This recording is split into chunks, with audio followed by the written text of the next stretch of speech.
Well, good morning, Interbet fans, and welcome to the preview for this is Thursday, the 21st of January. We're at the Vaal. We've got a Work Riders race meeting, and Work Riders race meetings really turn out pretty well. The form works out extremely well, and most of these guys are pretty competent and they do a very, very good job. So should be a good meeting. But let's go into the news first and chat about the Metfield. Only 11 declared.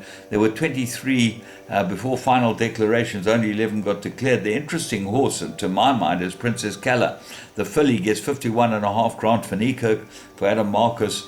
And interesting to throw a 3-year-old filly into the Met. I know that Horse Chestnut won by 6, and but at that stage he certainly looked like the best horse around by a long, long way.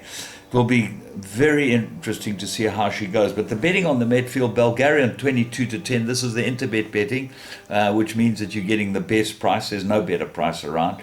Rainbow Bridge 9-2. The Queen is 5-1. To It Again 6-1. And a Golden Duck at 6-1. Princess Kala 9. African Night Sky 16, running Brave 25. Cirillo, interesting runner, never gone this far. They're obviously trying to get the black type on him, but I would think that they'll take the blinkers off him. He certainly doesn't look like he's improved with them.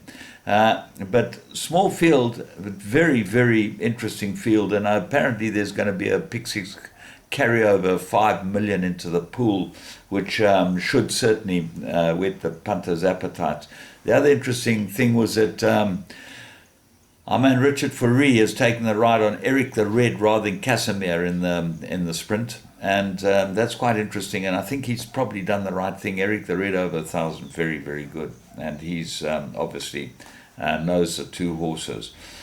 Talking about knowing horses, Enable gets to know Kingman. She's gone to him to be covered, and so has Frankel's Dam Fine. She's also gone to Kingman. Kingman's the sire of the moment, the Invincible Spirit, son of Invincible Spirit. Interesting, Hong Kong, Blake Shin got jocked off by Dougie White for not riding a gallop. And Dougie White, being the professional he is, takes no nonsense from jockeys, especially Australian jockeys. So Blake Shin sits on the sideline because he said that he lost his train of thought and missed the gallop on his horse in the Group 1. That's not acceptable in my view. Talking about Hong Kong, the Hong Kong Jockey Club bought 5 horses at the Magic Million sale. They spent $2.5 million, which is 25 million rand. How we'd love to be able to get horses out this country. Another one against us, but well done to them, and always Magic Millions, the place to buy. I think the Griffiths, the Cock team, had a very good sale there, and hopefully they bought some nice horses too. We'll get the update on them and let you know all about that.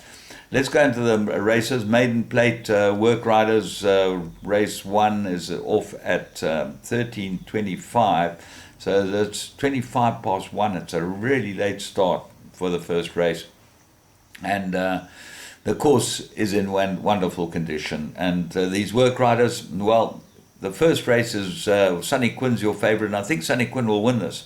Got the right rider on, and Guanging.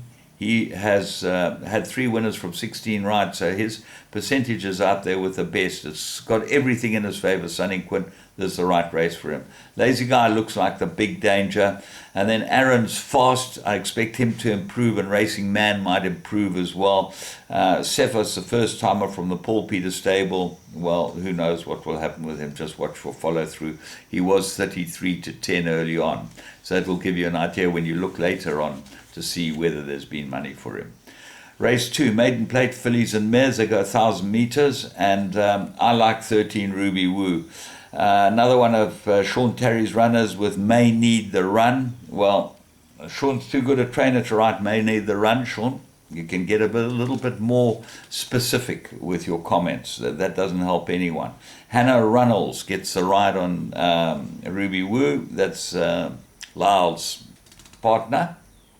So he'll be able to tell her about Ruby Woo, but Lyle hasn't ridden the horse in a race. Luke Ferraris rode it first time out.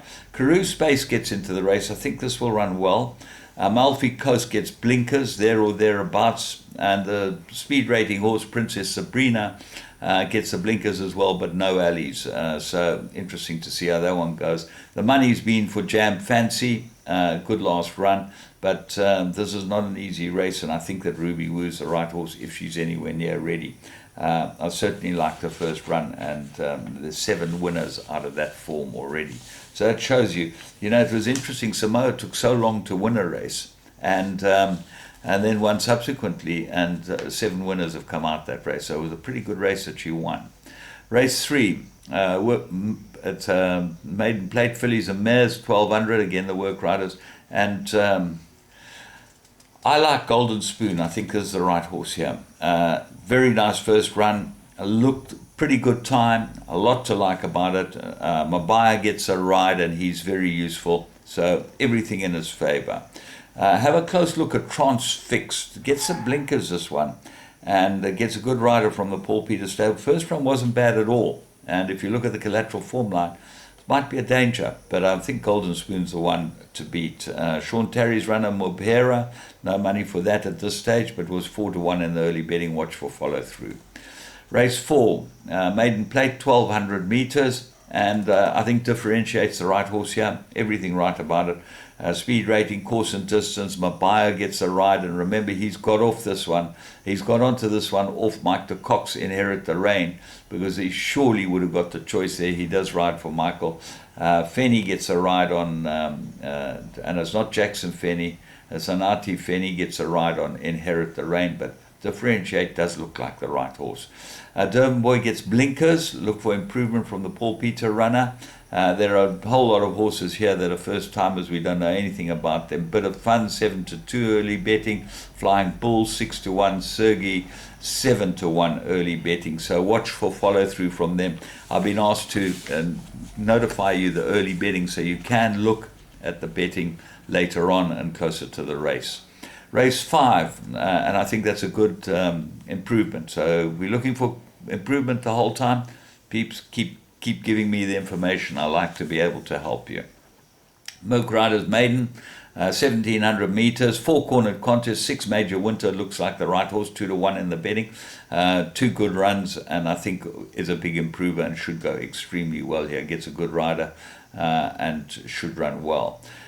Ushaya, Sean Terry's runner, also 2 good runs. A very little between the two of them, 6 and 8. They look like the two. Parallax has also had 2 good runs. Lucky Hudlaka's runner, number 7. And then number 9, Extrovert. Might be the big result horse in this race. Irish Rain looks like an improver.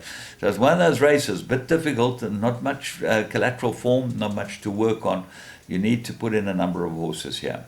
Race 6, Maiden Plate, they go 1700, and the hot favourite 6-10, 7-10 Lotus for Paul Peter, number 2 on the card. But Sensine might be the right horse here. I think she needed her last run. She's got very good form earlier than that, and it looked like it was too short for her last time. This is a much better distance. She might be a big improver with Joe Gangwiza. I expect her to run well.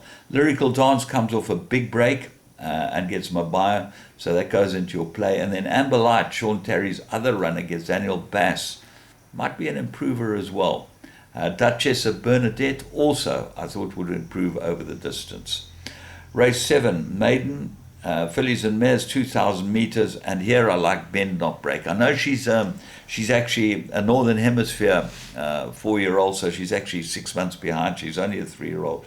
But she looks like she's improving nicely, and I think that she now knows a bit about racing. She would be very, very hard to beat, and I think that she might be worth having a bet on. What else is there? Well, Chenopod looks like the natural danger. Wishaner's got some form. They look like the right ones. And Grace Lou maybe for Philip Labuskakny, who's in very good form at the moment. Race 8, 2,000 meter Maiden Plate, and Leading Lad looks like the right horse. But there are a couple of young horses that might be big improvers here, and they being Track Commander number 10. I think the distance will help this one, and Masaken number 11. The distance will definitely help this one as well. So I think that you'll need all 3. Ball rolling might improve as well if you're looking for an extra horse. All in all, looks like a pretty useful card, and certainly some nice horses to be able to have a strike on. And from Interbet and the whole team here, let's hope that you get on and play some of those games and have a good day at the Vaal today.